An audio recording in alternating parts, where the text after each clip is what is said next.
అందరికీ సాయిరామ్ అండి. నమస్తే. మనము పురాణాలు, సిద్ధగురువుల చరిత్రలు వీటి గురించి తెలుసుకుంటున్నాం కదండి. ఇక మనకి శివరాత్రి రాబోతుంది. ముందుగా శివపురాణం గురించి తెలుసుకుందాము. ఈరోజు నుంచి మొదలు పెడుతున్నాను. మరి అందరూ కూడా ఆ శివ పరమాత్మ ఆశీస్సులు మనందరము అందుకోవాలని చెప్పననేసి ఆ శివుని లీలలు మనందరము తెలుసుకోవాలని మనస్ఫూర్తిగా కోరుకుంటూ మీ ఆలపాటి మాధవి శశిభూషణ్ సాయిశివాని భక్తి పాటలు. థ్యాంక్ యూ అండి. ఇక శివ మహాపురాణంలో మొదలు పెడుతున్నాము. ఓం శ్రీ మహాగణాధిపతయే నమః. ఓం శ్రీ గురుభ్యో నమః. ఓం నమ శివాయ. శివపురాణంలో ముందుగా ప్రస్తావన. నమస్కారం గురువుగారు అనగానే తల ఎత్తి చూశాడు ధ్యానముద్రలో ఉన్న రత్నాకరుడు. ఎదురుగా నిలబడి ఉన్నారు వారి యొక్క శిష్యులు కృష్ణశర్మ, నారాయణపట్టు. చాలా కాలానికి వచ్చిన శిష్యులను చూసి అమితానందంతో వారిని ఆహ్వానించాడు రత్నాకరుడు. కుశల ప్రశ్నలైన తర్వాత వచ్చిన పని ఏంటి అని అడిగారు. గురుదేవా, ఇప్పటి వరకు మీ దగ్గర అనేకమైన గ్రంథాలు తెలుసుకున్నాము. లలితా సహస్రనామాలకు భాష్యం కూడా చెప్పారు. ఇప్పుడు శివపురాణం చెప్పించుకోవాలని వచ్చాము అన్నారు శిష్యులు. మంచిది, ఇవాళకి సెలవు తీసుకుని రేపు రండి అన్నాడు రత్నాకరుడు. మర్నాటి సాయంత్రం అనుకున్న ప్రకారమే వచ్చారు శిష్యులు. గురువుగారి ఎదురుగా దర్భాసనం మీద ఆసీనులయ్యారు. వారిని చూసి చెప్పడం ప్రారంభించాడు రత్నాకరుడు. భారతదేశంలో బదరికావనము అనే వనం ఉన్నది. అది పరమ పవిత్రమైనది. నరనారాయణులు అక్కడే తపస్సు చేశారు. ఒకసారి మునులందరూ కలిసి అక్కడ ఒక యాగం చేయాలి అనుకున్నారు. ఆ యాగం చూద్దామని సూత మహర్షి కూడా వచ్చాడు. ఆయన రాకకు మునులంతా మహాదానందం చెందారు. ఆయనను ఉచిత రీతిలో సత్కరించి, మహాత్మా, శివపురాణం వినాలని మాకు చాలా కాలం నుండి కోరికగా ఉంది. కాబట్టి ఈ యాగ సమయంలో ప్రతిరోజు మాకు శివుని లీలలను వివరించండి అని అర్థించారు. ఆ మాటలకు ఆనందించిన సూతుడు, మునివర్యులారా, పూర్వకాలంలో మార్కండేయుడికి శివమహత్యం గురించి విపులంగా తెలుసుకోవాలని అనిపించింది. అప్పుడు సత్యలోకానికి వెళ్ళి శివుని లీలలను గురించి చెప్పమని అడిగాడు. దానికి బ్రహ్మదేవుడు, ఈ విషయమంతా విష్ణువుకి బాగా తెలుసు, అతడి దగ్గరికి వెళ్ళు అన్నాడు. వైకుంఠానికి వెళ్ళాడు మార్కండేయుడు. మార్కండేయుడు వచ్చిన పని తెలుసుకుని, శ్రీ మహావిష్ణువు, మార్కండేయ, శివుని లీలలు శివునికి తప్ప ఇతరులకు తెలియవు. కాబట్టి నువ్వు కైలాసం వెళ్ళు, నీ కోరిక తీరుతుంది అన్నాడు. మార్కండేయుడు కైలాసానికి వెళ్ళి ఈశ్వరునికి నమస్కరించి, స్వామి, దేవదేవ, తమ లీలలను వినాలని వచ్చాను అన్నాడు. దానికి శంకరుడు, మార్కండేయ, నా లీలలను గురించి వివరించగలవాడు నందీశ్వరుడు ఒక్కడే, వెళ్ళి అతన్ని ప్రసన్నం చేసుకో అన్నాడు.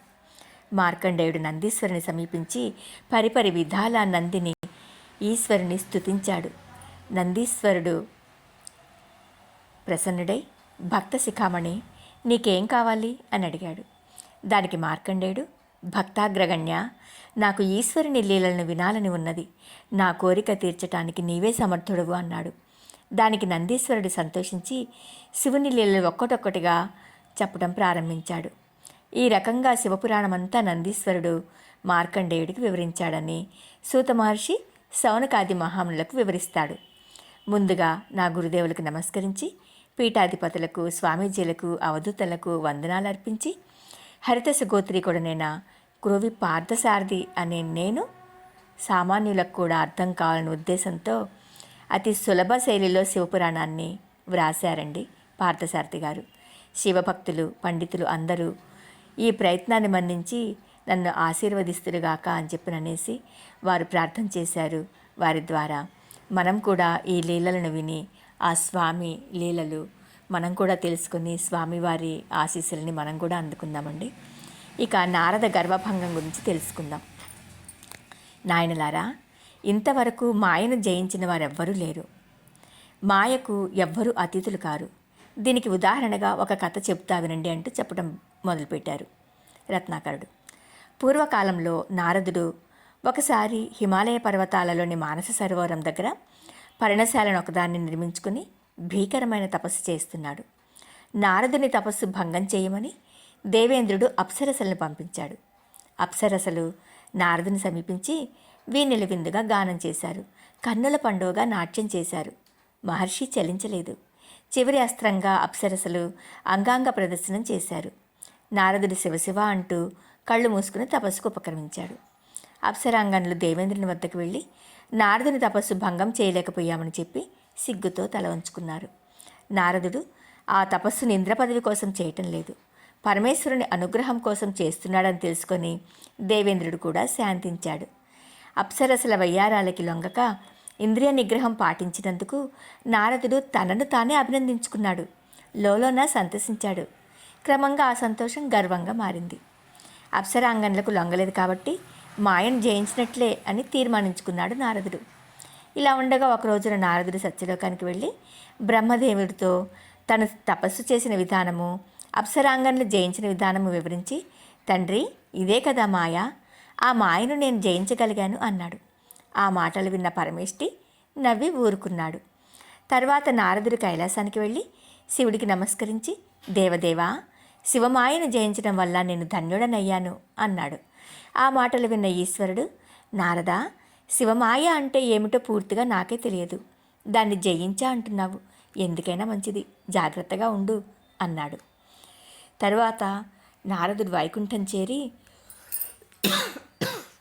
క్షమించండి విష్ణువుకు నమస్కరించి తాను తపస్సు చేసిన విధానం తెలిపి, తాత, శివమాయను జయించాను, విష్ణుమాయ కూడా నన్నేమీ చేయలేదు అన్నాడు. ఆ మాటలు విన్న విష్ణుమూర్తి, నారద, త్రిమూర్తులకు మించిన శక్తి ఇంకోటి ఉన్నది, అదే పరమశక్తి, మహామాయ. దానిని గురించి తెలియని వారు విష్ణుమాయ, శివమాయ అనుకుంటారు. కానీ మహామాయ త్రిమూర్తులను కూడా బద్దులం చేస్తుంది. మాయకు అతీతుడైన వారు ఎవ్వరూ లేరు. కాబట్టి నువ్వు మాత్రం జాగ్రత్తగా ఉండవలసింది అన్నాడు. ఆ మాటలు విన్న నారదుడు సరే అని తల ఊపి భూలోకానికి బయలుదేరాడు. భూలోకంలో కళ్యాణపురము అనే పట్టణం ఉంది. అది సస్యశ్యామలమై ఉంది. ఆ రాజ్యాన్ని పాలించే మహారాజుకు యుక్త వయస్కురాలైన కుమార్తె ఉంది. కుమార్తెకు వివాహం చేద్దామని నిశ్చయించి దేశం నలుమూలలా చాటింపు వేయించాడు మహారాజు. రాజభవనంతో పాటు కళ్యాణపురం అంతా అందంగా అలంకరించారు. అంతా కోలాహలంగా ఉంది. ఆ రాజ్యానికి చేరాడు నారదుడు. రాజభవనానికి వచ్చాడు. మహర్షిని చూడగానే రాజు అర్ఘ్యపాద్యాదులిచ్చి స్వాగతం పలికాడు. సుఖాసీనుడయ్యాడు నారదుడు. మహర్షిని ఘనంగా సత్కరించాడు మహారాజు. చెలికత్తెలు రాకుమారిని తోడుకుని వచ్చారు. రాజహంసలా వచ్చిన రాకుమారి అతి వయ్యారంగా నమస్కరించింది. నిండు యవ్వనంలో ఉన్న రాకుమారి అపురూప సౌందర్య రాశి. ఆమెను చూడగానే నారదుని మనసు పరిపరి విధాలపోయింది. ఆమె పేరు రమాదేవి. ఆమె అందచందాలకు ముగ్ధుడైన మహర్షి, రాజా, నీకు అభ్యంతరం లేకపోతే నీ కుమార్తెను నేను వివాహం చేసుకుంటాను అన్నాడు. ఆ మాటలు విన్న రాజు, మునీంద్ర, అంతకన్నా నాకు అదృష్టం ఇంకేమైనా ఉంటుందా? నీ కోరిక తప్పక మన్నించాలి. కానీ నా కుమార్తె శ్రీహరిని తప్ప వేరెవ్వరిని వివాహమాడను అంటోంది. అంతా భగవదేచ్ఛ. రేపే కదా స్వయంవరం, మీరు కూడా స్వయంవరానికి రండి అని చెప్పి అన్నాడు రాజు. అలాగే, తప్పనిసరిగా రేపటి స్వయంవరానికి వస్తానని చెప్పి వైకుంఠానికి బయలుదేరాడు నారదుడు. వైకుంఠంలో శ్రీమన్నారాయణుడు శేషసాయి ఉన్నాడు. నారదుడు వైకుంఠం చేరి శ్రీహరిని చూసి, మహాప్రభో, సుఖాలు భోగాలు అనుభవించటంలో నీకు మించిన వాడు ఈ జగత్తులో మరెవ్వరూ లేరు. నేను సన్యాసిని, ఏకాకిని. స్వామి, కళత్ర సుఖము స్వర్గసుఖము కన్నా కూడా మిన్న అంటారు. భూలోకంలో కళ్యాణపురాధీశుడు తన కుమార్తెకు స్వయంవరం ప్రకటించాడు. ఆమె అందాల రాశి, అపరంజి బొమ్మ. నేను ఆమెను వివాహం ఆడాలనుకుంటున్నాను అన్నాడు. మరి ఆమె శ్రీహరిని తప్ప అన్యులను వివాహమాడను అంటున్నది. కాబట్టి ఓ జగన్నాథ, నీ హరిరూపము నాకు ప్రసాదించి నన్ను ఒక ఇంటివాణ్ణి చేసి పుణ్యం కట్టుకో అంటూ అనేక విధాల ప్రార్థించాడు నారదుడు. ఆ మాటలు విన్న విష్ణుమూర్తి, నారద, వివాహం అంటే ఒక స్త్రీని కట్టుకుని ఆమెతో కాపురం చేయటమే కదా. మాయలో పడ్డవాడు ఆ మాయ నుండి బయటపడే మార్గం ఉన్నది. కానీ సంసారంలో పడ్డవాడికి దానిలో నుంచి బయటపడే మార్గమే లేదు. సారము లేనిది సంసారము అన్నీ పండితులు చెబుతారు. సంసారివై మాయలో పడితే నిన్ను రక్షించేవారెవరు? ఒక్కసారి ఆలోచించు అన్నాడు. ఆ మాటలకు కోపించిన నారదుడు, తాత, వివాహం చేసుకున్నంత మాత్రాన మాయలో పడిపోతానా? శివమాయ విష్ణుమాయలను జయించిన వాణ్ణి. ఇప్పటి వరకు నిన్ను ఏమీ అడగలేదు. ఈ ఒక్కటే అడుగుతున్నాను. నీ హరిరూపాన్ని నాకు ప్రసాదించు అన్నాడు. తదాస్తు అన్నాడు విష్ణువు. భూలోకంలో కళ్యాణపురం పెళ్లి సందడితో కోలాహలంగా ఉంది.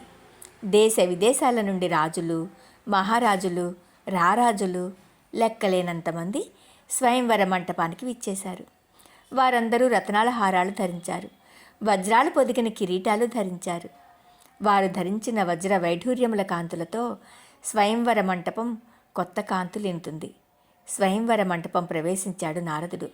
రాకుమారి కోరినట్లుగానే తాను హరిరూపం ధరించి వచ్చాడు. అందాల రాశి తప్పక తననే వరుస్తుంది అని ఆలోచిస్తూ ఒకచోట ఆసీనుడయ్యాడు. రాకుమారి వరమాలను చేతిలో ధరించి వరాన్వేషణలో బయలుదేరింది.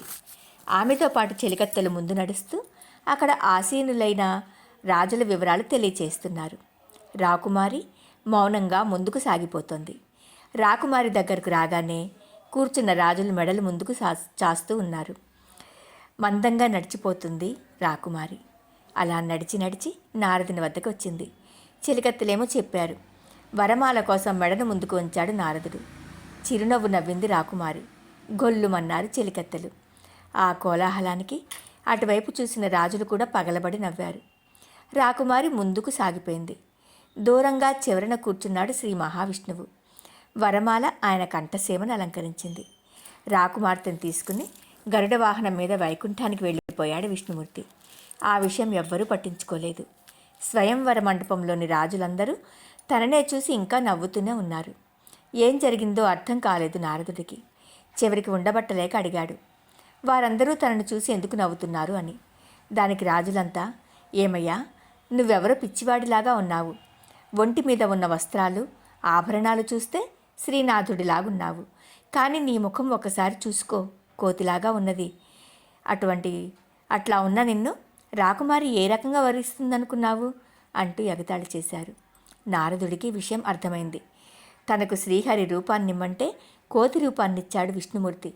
ఆ కారణంగా సభలో తీరని పరాభవం జరిగింది. తలవంపులయ్యింది. దీనికి కారణమైన విష్ణువును క్షమించరాదనుకుంటూ కోపంతో ఊగిపోతూ హుటాహుటిన వైకుంఠం చేరాడు నారదుడు. అక్కడ శ్రీ మహావిష్ణువును చూసి, నారాయణ, నీవు ఇంత మోసం చేస్తావనుకోలేదు. దేశ దేశాల నుంచి వచ్చిన రాజుల మధ్య నన్ను ఘోరంగా అవమానించావు. దీనికి ఫలితంగా నీకు శాపం ఇస్తున్నాను.